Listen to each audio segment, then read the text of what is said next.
자, 기도 드리시겠습니다. 일어나라 말씀하여 주시는 주님, 오늘도 믿음으로 일어납니다. 오늘도 말씀으로 승리합니다. 오늘 이 예배가 이 시간 이후로 남아있는 우리의 인생을 달라지게 합니다. 감사합니다. 주님은 영원한 사랑이십니다.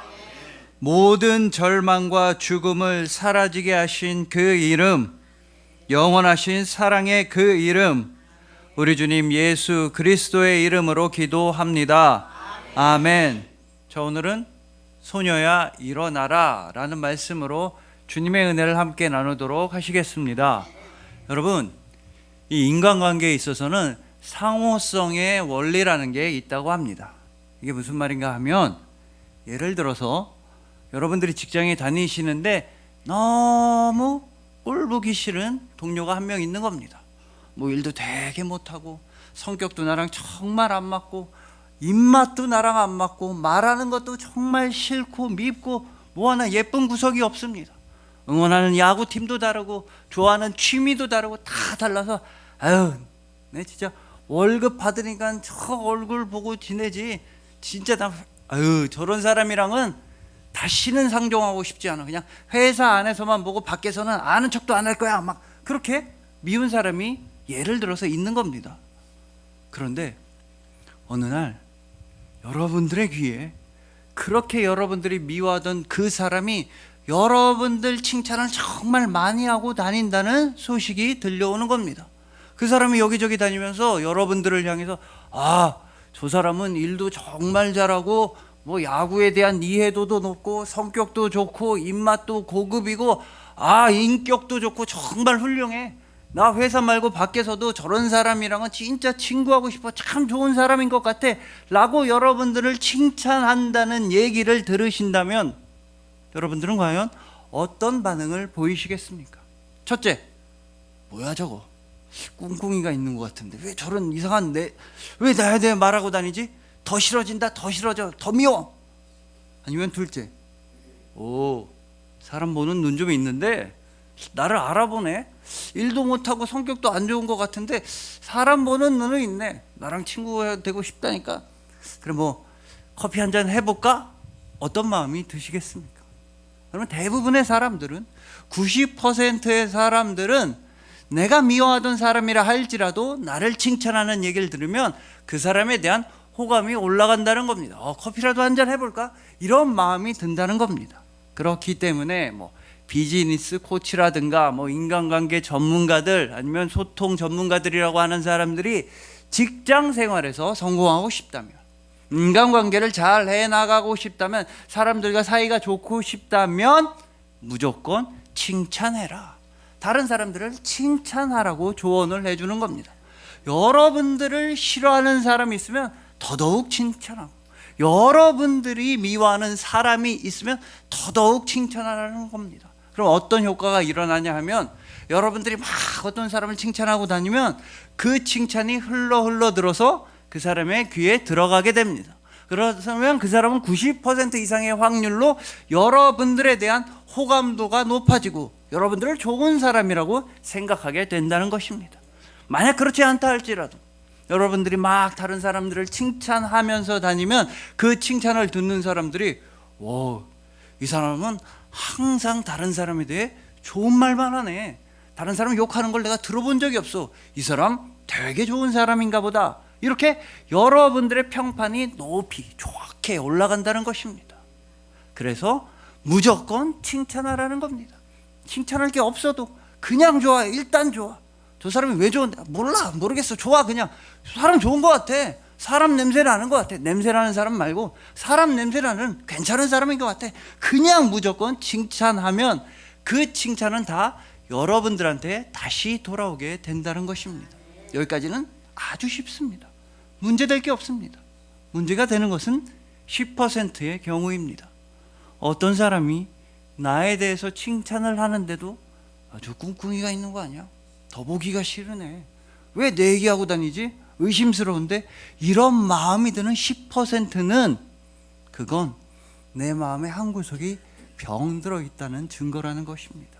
나에 대한 칭찬이 칭찬으로 들리지 않고, 나에 대해서 좋은 말을 하는데 좋은 말로 들리지 않는다는 것은 그만큼 나의 자존감이 낮아져 있으며 내 마음 한구석이 피곤하고 지치고 힘들어 있으며 어딘가 병들어 있을 만큼 아파하고 있기 때문에 좋은 말이 좋은 말로 안 들린다는 것입니다.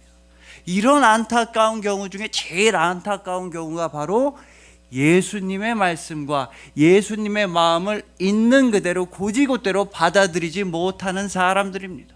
여러분, 예수님께서 뭐 돈을 달라고 말씀하셨습니까? 너네들 싫다, 너네들 지옥 가라, 너네들 저주한다, 이렇게 말씀하셨습니까? 예수님은 그저 너희를 사랑한다, 나와 함께 영원한 평안을 누리자, 너희들에게 구원을 베풀어 주겠다라고 사랑의 언약을 말씀해 주셨는데도 그 말씀과 마음을 받아들이지 못하는 사람들이 제일 안타까운 것입니다. 그래서 여러분들이 존재하는 것입니다. 예수님의 마음을 받아들이지 못하는 사람들을 위해서 그리스도인인 여러분들이 존재하는 것입니다. 여러분 한 사람 한 사람을 통해서 여러분 주변에 많은 영혼들이 예수님께로 돌아오게 될 것이며 예수님을 믿고 구원을 누리게 될 것입니다. 왜냐하면 여러분들이 바로 예수 그리스도의 은혜와 능력과 사랑의 가장 강력한 증거이기 때문입니다. 많은 사람들이 여러분들을 보고서 야, 예수님 믿는 사람은 저렇게 소망이 있구나, 교회에 다니는 사람은 달라도 뭔가 다르구나, 선하고 거룩하고 아름답구나 라고 느끼게 될 것입니다. 여러분들이 바로 예수 그리스도의 가장 생생하고 확실한 증거라는 뜻입니다. 오늘 본문에서도 세상에서 아마 제일 마음이 아프고 제일 마음이 슬펐을 한 사람, 회당장 야이로가 등장합니다. 왜냐하면 12살 난 딸이, 사랑하는 딸이 죽었기 때문입니다. 하지만 예수님께서는 그렇게 슬펐던 야이로에게 두려워하지 말아라, 믿기만 하라 말씀하여 주셨으며 죽어 있었던 야이로의 딸을 다시 살려주셨습니다. 예수님께서는 동일하게 여러분들도 다시 살려주셨습니다. 세상 모두가 여러분들 안에서 죽음과 절망만 본다 할지라도, 아니면 반대로 여러분들이 세상 가운데서 아무런 소망과 희망을 찾지 못할 때에도 예수님께서는 여러분들에게 일어나라, 일어나라 말씀해 주셨습니다. 절망 가운데서 일어나라, 좌절 가운데서 승리해서 일어나라, 사망 가운데서 일어나라, 믿음으로 일어나고 소망으로 일어나고 부활 생명으로 일어나라고 여러분들에게 말씀해 주셨습니다. 예수님은 절대로 여러분들을 포기하지 않으십니다. 그래서 오늘은 오늘 본문 말씀을 통해서 그 어떤 절망과 슬픔이 닥쳐온다 할지라도 예수님을 향한 믿음 하나로 일어나고 승리하는 우리 모두가 되기를 소망합니다.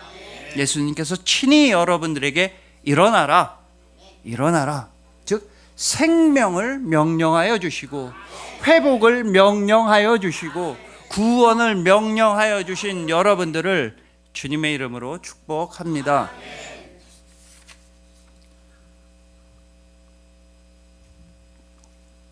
자, 먼저 오늘 본문은 두 가지 이야기가 교차하는 지점에 놓여져 있습니다. 어떤 두 이야기냐 하면 12해를 혈루증으로 아파하던 여인이 치유된 이야기와 회당장 야이로의 이야기가 교차하는 지점에 있었던 겁니다.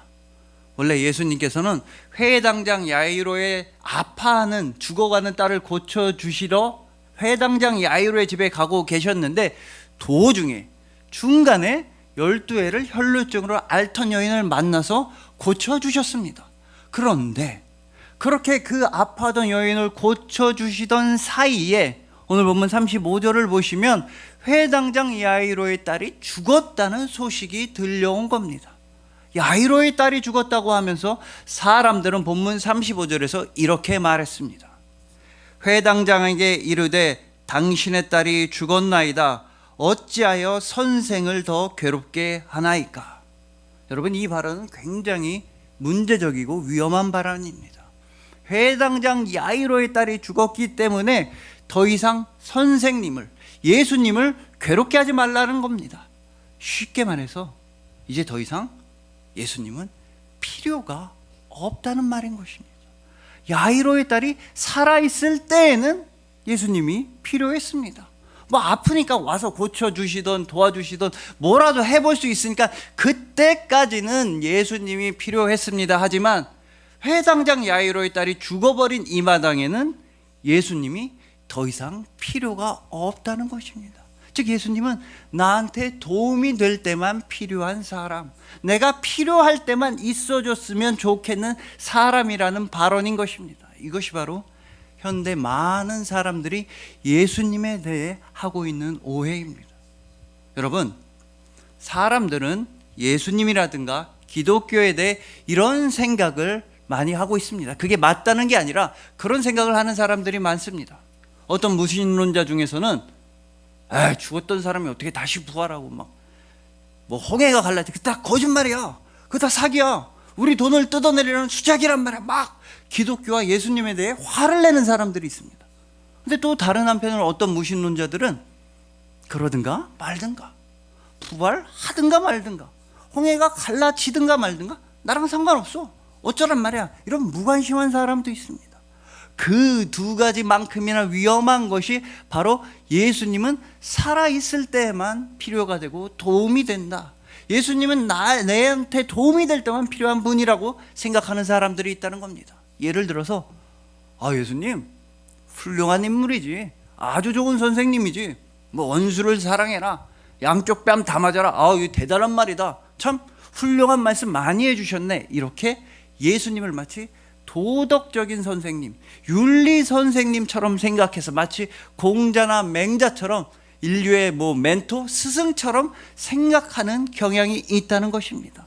더 나아가다 보면 예수님은 내가 필요로 할 때만 찾게 되는 것입니다. 나한테 문제가 있을 때만 기도하고, 나한테 질병이 생길 때만 예수님을 찾고, 내가 뭔가 필요한 일이 있을 때만 예수님을 찾게 됩니다. 그러다가 그 문제가 다 해결되면, 내가 신나고 즐겁고 행복하면 그때는 더 이상 예수님을 찾지 않게 되는 것입니다. 아니면 정반대로 완전한 절망에 빠져버리게 되면, 오늘 본문에서 회당장 야이로의 딸이 죽었던 것처럼 완전한 절망에 빠져버렸다 하면, 이건 예수님이 와도 어떻게 도움이 안 될 거야, 예수님이 온다 해도 내 문제는 해결되지 않아, 이렇게 절망에 빠져버리면 예수님을 더 이상 찾지 않게 되는 안타까운 일이 많이 벌어진다는 것입니다. 특히나 과학기술이 발달하면 발달할수록 현대사회에서는 더더욱 예수님을 필요로 하지를 않습니다. 우리 힘으로 다 달나라도 가고 핸드폰으로 별의별 거 다 하는 이런 세상인데, 우리의 필요는 우리 스스로 알아서 할 수 있어, 예수님은 필요 없어, 이렇게 생각하는 사람이 너무나 많이 있습니다. 하지만 우리에겐 반드시 예수님이 필요하십니다. 예수님이 도대체 왜 우리한테 필요한지는 이 자리에 앉아 계신 여러분들이 더욱더 잘 아실 것이기 때문에 굳이 설명드리지 않겠고, 오늘은 반대로 우리한테는 이렇게 예수님이 반드시 필요하지만 반대로 과연 예수님한테는 우리가 필요한가? 과연 예수님한테는 우리가 어떤 도움이 되고 어떤 보상이 되고 어떤 이득이 되느냐, 이런 질문을 던져봐야 한다는 것입니다. 여러분, 결론부터 말씀드리면 예수님한테는 우리가 전혀 필요하지 않으십니다. 우리는 예수님한테 그 어떤 도움도 되지 않고, 그 어떤 이득도 되지 않고, 돈도 되지 않고, 그 어떤 보상도 되지 않습니다. 오히려 반대로 우리 때문에 예수님은 가장 큰 고난을 당하시고, 우리가 있어서 예수님은 가장 많이 아파하셨으며, 우리의 죄악 때문에 오히려 예수님은 십자가에서 죽임을 당하셨던 것입니다. 우리는 예수님한테 그 어떤 도움도 되지 않지만, 그런데도 예수님은 여러분들이 없으면 절대로 안 된다고 말씀하십니다. 여러분들이 돈이 돼서가 아니라, 여러분들이 도움이 돼서가 아니라, 여러분들이 보상이 돼서가 아니라 오직 여러분들을 사랑하시기 때문입니다. 그 어떤 필요에 의해서가 아니라 여러분들을 사랑하시기 때문에 예수님은 우리 대신에 십자가에서 죽으셨으며, 여러분들을 사랑하시기 때문에 예수님은 우리를 위해 죽음에서 부활하신 것입니다. 예수님은 여러분들을 정말로 사랑하셔서 예수님께서 원하시는 것은 여러분과 영원한 천국을 함께 누리는 것뿐이었습니다. 그래서 예수님께서는 여러분들에게 있는 모든 부정적인 것들을 사라지게 해주셨습니다. 여러분들과 영원히 함께 하시기 위해서 여러분들의 죽음과 여러분들의 절망과 여러분들의 죄악을 완전히 사라지게 해주셨으니 바로 오늘 본문 39절입니다. 이 아이가 죽은 것이 아니라 잔다. 여러분, 모든 사람들이 회당장 야이로의 12살 난 딸이 죽었다고 했습니다. 하지만 유일하게 예수님 한 분만큼은 죽은 것이 아니다 라고 말씀하셨습니다. 즉 예수님 앞에서는 죽음은 없다 라고 선포하신 것입니다. 바로 예수님께서는 부활이시며 생명이시기 때문에, 그래서 그 예수님 안에 있는 여러분들도 죽음은 없으며 절망은 없으며 포기는 없으며 오로지 예수 그리스도의 부활 생명으로만 여러분들은 넘쳐나게 되었던 것입니다. 주님께서 여러분들에게 주신 생명의 힘이 어떠한지는 우리는 반칠환 시인의 구두와 고양이라고 하는 시를 통해서도 추측해 볼 수가 있습니다. 그 시는 내용은 이렇습니다. 마실 나갔던 고양이가 콧등이 긁혀서 왔다. 그냥 두었다. 전날 밤 늦게 귀가한 내 구두코도 긁혀 있었다. 정성껏 갈색약을 발라주었다. 며칠 뒤 고양이 콧등은 말끔히 나았다. 내 구두코는 전혀 낫지 않았다. 아무리 두꺼워도 죽은 가죽은 아물지 않는다. 아무리 얇아도 산 가죽은 아문다. 여러분, 이처럼 완전히 죽은 것이 아니라면 다시 살아나게 되는 것입니다. 그리고 예수님께서 보시기에 여러분들에게는 절대로 죽음이 없는 것입니다. 세상 모든 사람들이 여러분들 안에서 죽음만 본다 할지라도, 세상 모든 사람들이 여러분들은 절대로 안 된다 말할 때에도, 많은 사람들이 여러분들 안에서 절망과 포기와 좌절만 볼 때에도 예수님께서는 여러분들 안에서 생명을 바라보아 주셨으며 여러분들 안에 구원을 심어 주셨으며 여러분들과 함께 영원한 천국을 누리도록 함께 천국으로 향하여 주셨던 것입니다. 그러니 부디 이제 더 이상은 내가 필요할 때에만 예수님을 찾는 것이 아니라 나의 필요를 초월해서 예수님을 사랑하시길 소망합니다. 죽음마저도 초월해서 여러분들을 사랑하신 예수님의 말씀과 예수님의 마음을 있는 그대로 곧이곧대로 온전히 받아들이시기를 소망하는 것입니다. 우리 주님 예수 그리스도께서 여러분들 안에 있었던 모든 죽음과 죄악과 절망, 이 모든 부정적인 것들을 완전히 사라지게 하여 주신 여러분들을 주님의 이름으로 축복합니다.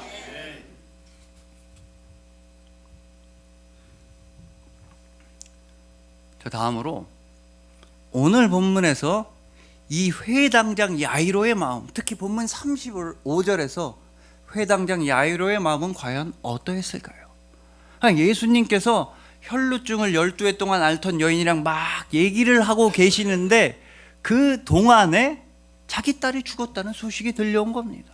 그때 하필이면 예수님은 이 12해를 혈루증을 앓던 여인에게 뭐라고 말씀하셨냐면, 본문 앞에 있는 34절을 보시면, 딸아 건강할지어다, 너 다 나았다, 딸아 너의 믿음이 너를 구원했다, 이렇게 이 여인한테는 치유와 회복과 구원의 말씀을 해 주시고 있는 도중에 이 야이로의 딸, 자기 딸이 죽었다는 소식이 들려온 겁니다. 그러면 솔직히 진짜 가슴에 손을 얹고 솔직히 회당장 야이로는 예수님이 원망스럽지는 않았을까요?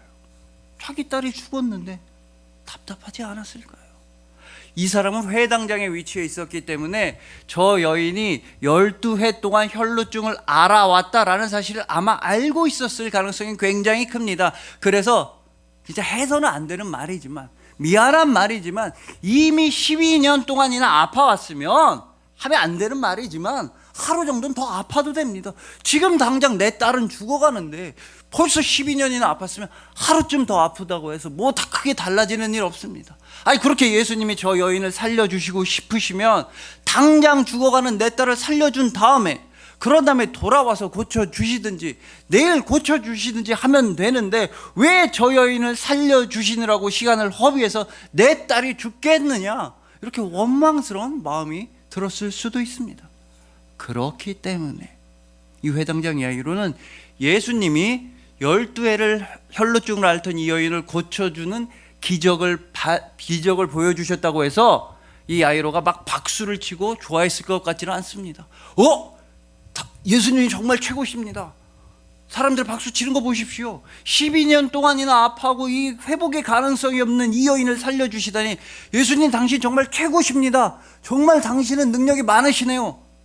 회당장 야이로가 이랬겠습니까? 자기 딸이 죽었는데 저 여인이 나은 거?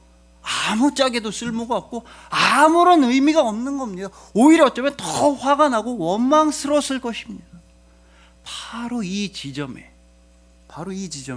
우리 삶 전체를 좌지우지하는 질문이 놓여져 있습니다. 우리 삶 전체의 방향을 결정짓는 매우 중요한 질문이 하나 놓여져 있는 것입니다.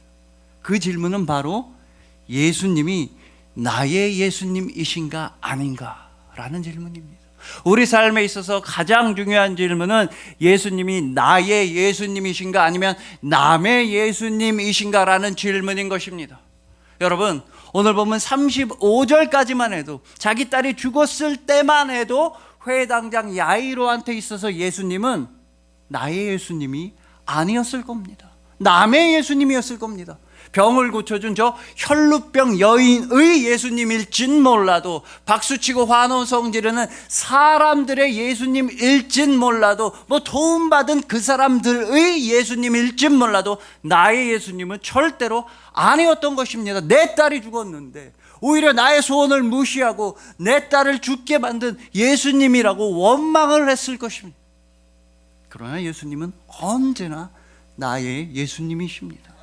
여러분, 예수님은 다른 사람이 아니라 나의 죄 때문에 십자가에서 죽으셨으며, 예수님은 다른 사람이 아니라 나를 위해 무덤에서 부활하신 나의 예수님이십니다. 이 믿음이 흔들려 버리면 다른 모든 것이 다 무너지게 되어 있습니다. 마치 회당장 야이로에게 저 여인이 살아나든 말든 아무런 의미가 없었던 것처럼, 예수님이 나의 예수님이 아니라면 우리 삶 전체는 의미를 잃어버리게 되는 것입니다. 그러나 이 자리에 앉아서 지금 이 순간 예배를 드리시는 여러분들에게는 예수님은 언제나 나의 예수님, 언제나 나의 그리스도, 언제나 나의 주님이시요 나의 사랑이신 것입니다.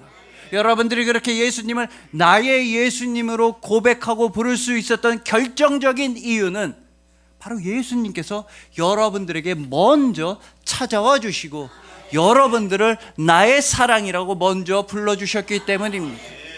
여러분, 오늘 본문 41절에서 예수님은 회당장 야이로의 12살 딸을 살려주실 때 이런 말씀을 하셨습니다. 달리다굼. 근데 이 죽어 있었던 소녀를 다시 살려주시는 말씀인데도 이 달리다굼이라고 하는 말은 당시에 막 어마어마한 무시무시한 막 경천동지하는 막 대단한 말씀이 아니었다는 겁니다. 소녀여 일어날지어다, 뭐 이런 말씀이 절대 아니었다는 겁니다. 또는 아주 어려운 말씀, 예수님께서 달리다굼 하셨는데 저게 도대체 무슨 말이야, 뭘 달린다는 거야, 이렇게 못 알아듣는 사람이 아무도 없는 정말로 쉬운 말씀이었다는 겁니다. 여러분, 이 달리다굼이라고 하는 말은 당시에 아빠들이 어린 소녀를 아침에 깨울 때 하는 아주 흔한 인사말이었습니다. 일어나라, 아침이다, 일어나라. 외국 영화 보면 미국 엄마들이 막 헬로, 볼에 쪽 뽀뽀하면 헬로, 굿모닝, 웨이크업. 우리나라 엄마들 야 일어나서 밥 먹어야지, 빨리 밥 먹고 학교 가. 모르겠습니다. 왜 우리나라 엄마들을 흉내낼 때 이렇게 화를 많이 내는지 모르겠는데, 일어나. 어쨌든 친근하게 아침마다 해주는 말이었습니다. 달리다굼은 일어나라, 아침이다, 일어나라. 바로 예수님은 이렇게 친근하게 여러분들을 찾아와 주십니다. 여러분들이 예수님을 나의 예수님이라고 고백할 수 있도록, 여러분들이 예수님을 어려워하지 않도록, 여러분들이 예수님을 남의 예수님이라고 오해하지 않도록, 여러분들이 예수님을 하늘나라에 있는 분이라고 착각하지 않도록, 바로 여러분들이 예수님을 향해 나의 예수님이라고 부를 수 있도록 예수님께서 먼저 여러분들에게 달리다고 친근하고 정답고 매일 하는 인사말로 일어나라 말씀하여 주시는 것입니다. 그러니 부디 이제 더 이상은 남의 예수님이 아니라, 귀로만 듣던 예수님, 말로만 듣던 예수님이 아니라 항상 나의 예수님이라고 고백하시길 소망합니다. 달리다고 일어나라 친근하게 불러주시는 예수님의 그 손을 붙잡고 모든 절망 가운데서 일어나시길 소망하는 것입니다. 예수님을 언제나 나의 예수님, 나의 주님, 나의 그리스도, 나의 구원자, 나의 사랑이십니다 고백하시는 여러분들을 주님의 이름으로 축복합니다.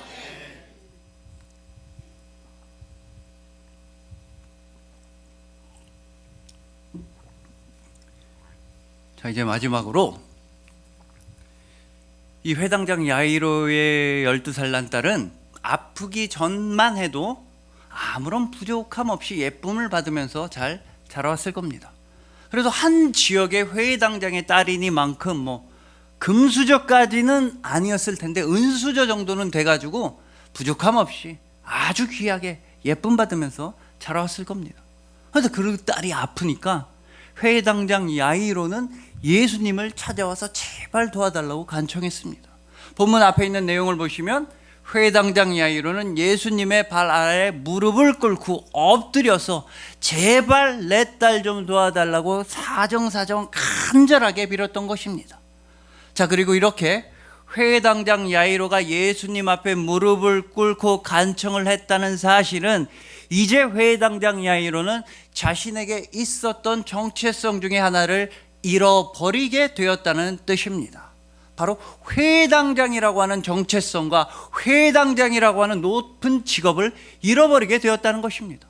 왜냐하면 이미 당시에 많은 유대 종교 지도자들은 예수님을 미워하고 싫어하고 막 예수님을 죽이려고 했습니다. 그러니 예수님을 믿기만 해도 회당에서 쫓아냈는데 예수님의 발 앞에 엎드린다, 예수님한테 간청을 하고 사정을 한다, 이제 회당장 야이로는 회당장의 자리에서 잘릴 수밖에 없었다는 것입니다. 고정적인 수입 다 잃어버리게 되었으며 안정적인 직장 다 잃어버리게 되었으며 어제까지만 해도 친구와 동료였던 사람들에게 손가락질과 비난과 왕따를 당해야만 했었던 것입니다. 그래도 전혀 상관이 없었습니다.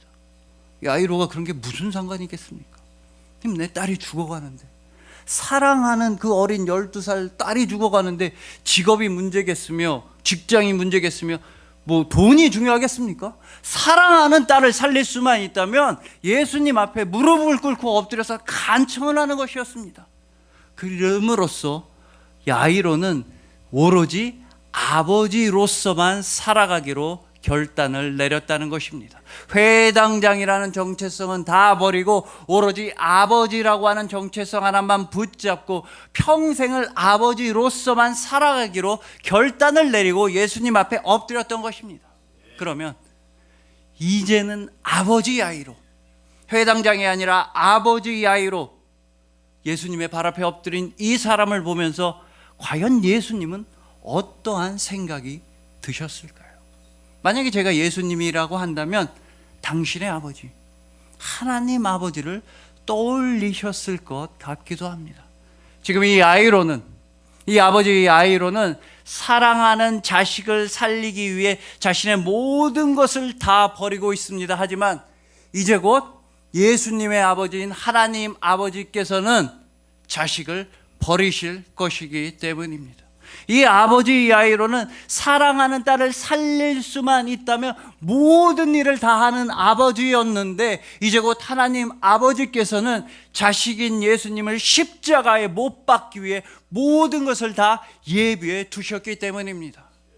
여러분, 야이로의 딸은 12살이었습니다.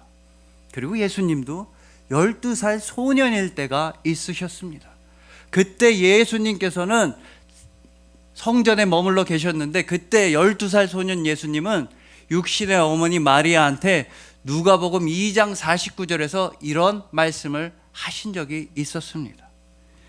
예수께서 이르시되 어찌하여 나를 찾으셨나이까? 내가 내 아버지 집에 있어야 될 줄을 알지 못하셨나이까? 여러분, 이게 바로 12살 소년 예수님의 소원이었습니다.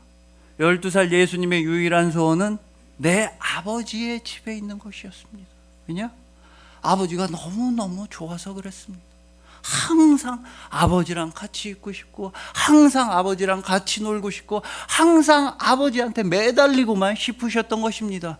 예수님도 자식이셨으며 아버지의 아들이셨으며, 예수님도 12살 소년이실 때가 있으셨습니다. 소원이 아버지랑 같이 있는 것, 항상 아버지를 떠나지 않는 것이 소원인 12살일 때가 있으셨다는 것입니다. 그런데도 하나님 아버지께서는 그 자식인 예수님을 십자가로 보내셨습니다. 아들인 예수님한테 가장 큰 고문과 가장 끔찍한 채찍질과 가장 큰 비난을 당하게 하셨으며, 무엇보다 어찌하여 나를 버리셨나이까? 나의 하나님, 나의 하나님, 어찌하여 나를 버리셨나이까? 하나님 아버지로부터 완전히 버림받는 그 고통을 십자가에서 겪게 하셨던 것입니다. 그리고 예수님은 묵묵히 십자가로 나아가셨습니다. 오로지 여러분들에게 일어나라, 일어나라 말씀해 주시기 위함이었습니다. 죄악 가운데서 일어나라, 죽음 가운데서 일어나라, 절망과 질병과 가난 가운데서 일어나라. 이제는 믿음으로 일어나고, 이제는 충성으로 일어나고, 이제는 헌신으로 일어나고, 이제는 천국을 향해 사랑으로 일어나라. 일어나라. 여러분들에게 말씀해 주시기 위해 예수님께서는 십자가에서 죽임을 당하셨던 것입니다. 그 예수 그리스도의 십자가의 결과, 여러분들은 오직 부활 생명으로만 넘쳐나게 되었습니다. 예수 그리스도의 십자가의 결과, 여러분들은 영원토록 사랑받는 아버지의 자녀가 되었습니다. 예수 그리스도의 십자가의 결과, 세상 그 무엇도 절대로 여러분들을 쓰러뜨릴 수가 없게 되었습니다. 왜냐하면 여러분들은 우리 주님 예수 그리스도의 사랑 그 자체이기 때문입니다. 그리하여 예수님께서 여러분과 함께 영원한 천국을 누리시기 위하여서 여러분들 안에 있었던 모든 부정적인 죄악과 절망과 눈물과 죽음을 완전히 사라지게 하여 주신 여러분들, 언제 어디서나 예수님을 향해 나의 예수님, 나의 주님, 나의 구원자, 나의 사랑이십니다, 나의 예수님이라고 고백하시는 여러분들, 여러분들을 위해 모든 것을 다 버리실 만큼, 십자가에서 죽으실 만큼 예수님께서 무한하게 사랑하시는 여러분들을 진심으로 사랑하고 축복합니다. 기도드리시겠습니다. 일어나라, 일어나라 말씀하시는 주님, 주님의 말씀에 힘입어서 절망에서 일어납니다. 주님의 부활에 힘입어서 죽음에서 일어납니다. 주님의 사랑에 힘입어서 사랑하기 위하여 일어났습니다. 예수님을 나의 예수님으로 고백하게 하시려고 십자가에서 죽임을 당하시고, 예수님을 나의 주님으로 고백하게 하시려고 예수님은 아버지로부터 버림을 당하셨습니다. 그 모든 고난과 버려짐에도 불구하고 우리를 사랑한다 말씀하여 주시고 영원토록 함께하자 불러주시니 감사합니다. 오늘도 우리는 주님을 사랑합니다. 주님은 나의 사랑, 나의 예수님이십니다. 우리의 모든 절망과 죽음을 완전하게 사라지게 하신 그 이름, 영원한 사랑의 그 이름, 우리 주님 예수 그리스도의 이름으로 기도합니다. 아멘.